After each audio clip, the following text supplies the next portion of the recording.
मैं इस हक़ में हूँ कि अफ़गानिस्तान की जो हमारे इस्लामी है ये कायम रहे।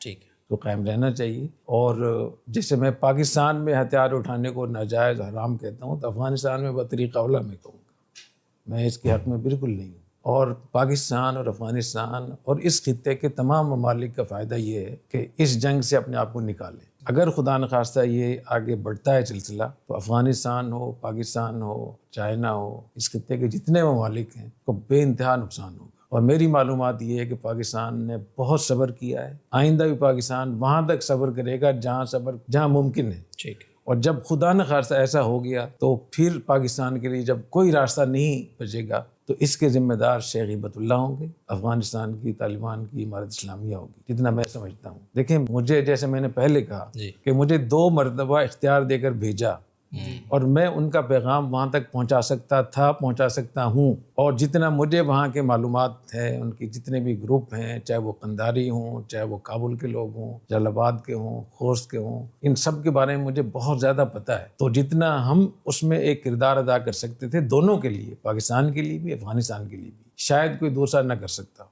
तो जब इस किस्म के लोग आपके पास मौजूद हैं, फिर लड़ने का क्या फ़ायदा? फिर लड़ाई का मतलब सिवाय इसके कि आप लड़ना ही चाहते हैं। और मैं इस पे फिर बाद में ही बात करूंगा कि जो मगरबी दुनिया जो पाकिस्तान के दुश्मन है, उसमें पहले नंबर पे इसराइल है। और ये जो मैंने उस दिन बात कही थी ना कि बलूचिस्तान को क्यों उन्होंने टारगेट बनाया हुआ है, उनको मालूम है कि सबसे करीब तक जो जगह है वो बलूचिस्तान है, जहाँ से कुछ वहाँ तक जा सकता है। तो इसलिए वो इनको बर्दाश्त नहीं हो रहा है।